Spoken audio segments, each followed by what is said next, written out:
Most people have no problem conjuring a mental image of Kate Middleton if they hear her name.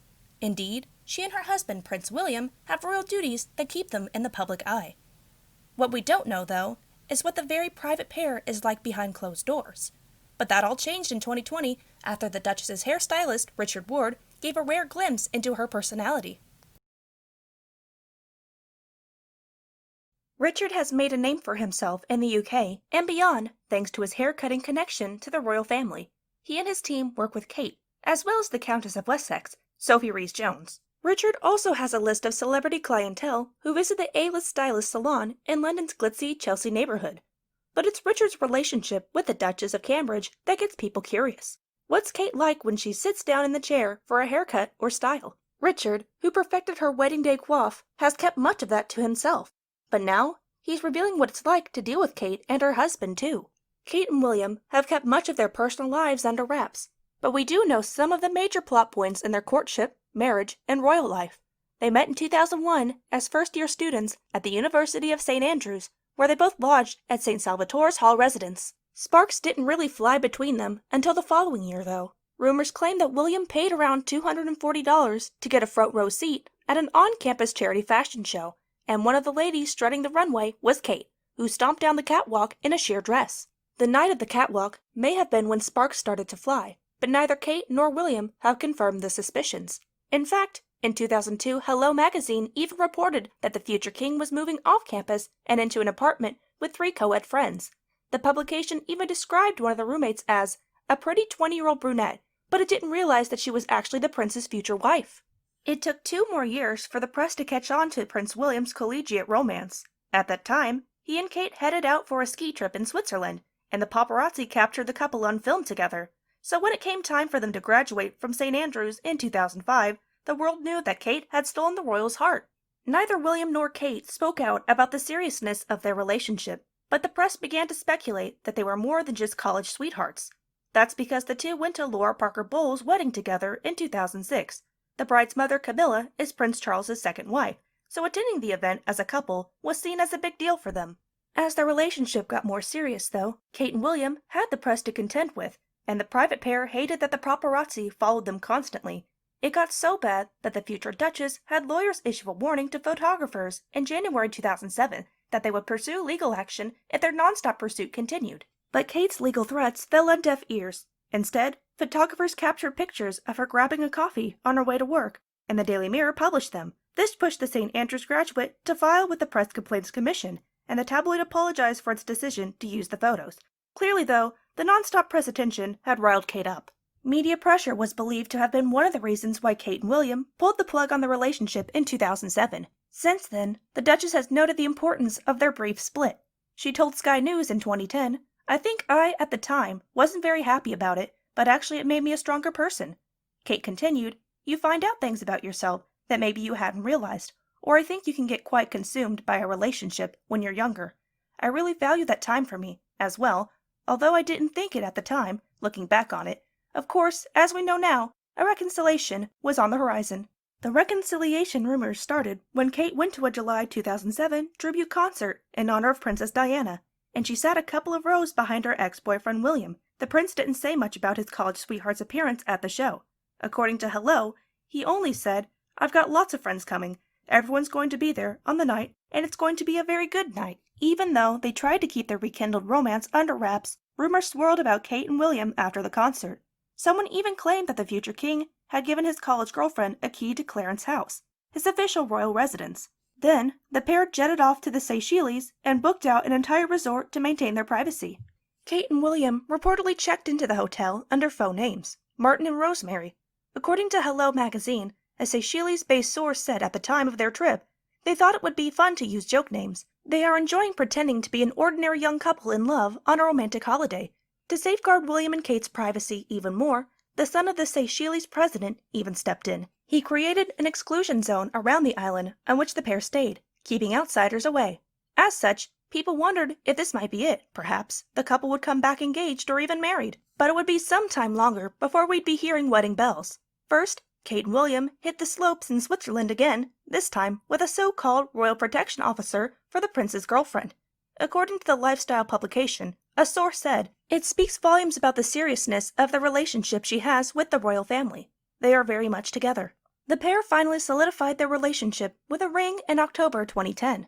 William popped the question to Kate on a trip to Kenya, he confirmed in an engagement interview with Sky News at the time. The prince went on, "We had a little private time away together with some friends, and I just decided it was the right time, really. We'd been talking about marriage for a while, so it wasn't a massively big surprise, but I took her up somewhere nice in Kenya." The big day came on April 29, 2011, and the world tuned in for a rare glimpse at royal life. A whopping 2 billion people reportedly watched live as Kate and William exchanged their vows in London's Westminster Abbey, and after the couple became husband and wife, the church bells then rang out for 3 solid hours. Perhaps the bells were a signal that the party for William and Kate had just begun. Of course, few details about the celebration are known, but Queen Elizabeth held a luncheon for 600 people, and Prince Charles held a nighttime reception for 300 guests, complete with food, drinks, and dancing the night away. For her part, Kate looked effortlessly beautiful, and her beauty routine on the big day was more hands-off than you'd think. She donned a pair of Alexander McQueen dresses, changing into something more manageable for the party portion of the day. But the Duchess did her own makeup, although she did opt for help with her hair, which she also changed midday. Since her wedding, the Duchess has become a style icon, but her royal appearances shed little light on the life that she and William led when the cameras stopped rolling. And of course, it's not just the two of them.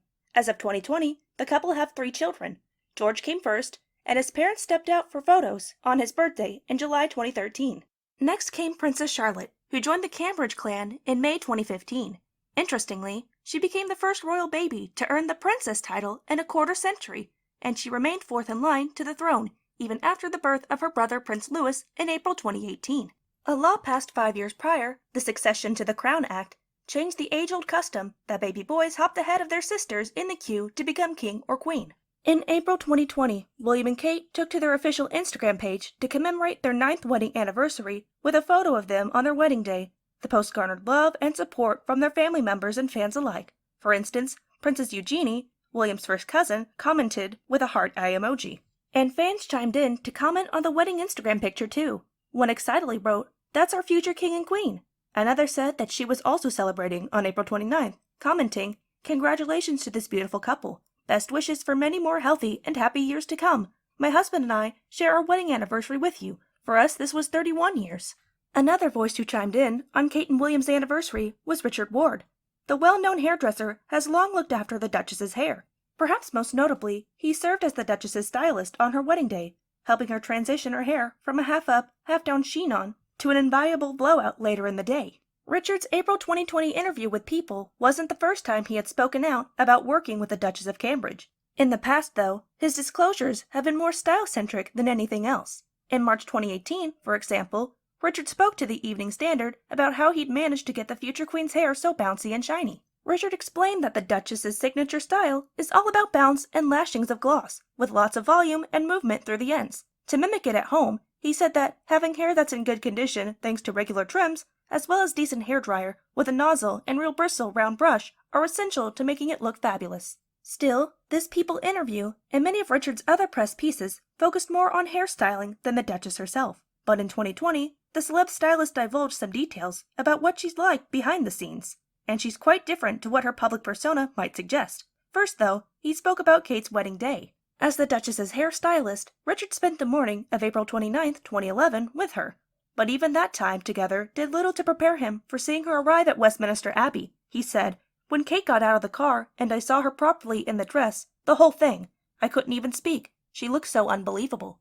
Richard also recalled styling the Duchess's hair before she went to her wedding reception in 2011. At that time, of course, she wanted to wear her hair in her signature bouncy blowout, and the hairdresser got a little help on the job from an unexpected royal, Prince William himself. William lent a hand because Richard had a problem, one very specific to a wedding thrown by the storied royal family. He explained, "I wanted to show Kate the back of her hair getting ready at Clarence's house for the evening party, and I was struggling to walk with this 500-year-old mirror." As Richard attempted to carry the priceless mirror, William stepped in to help.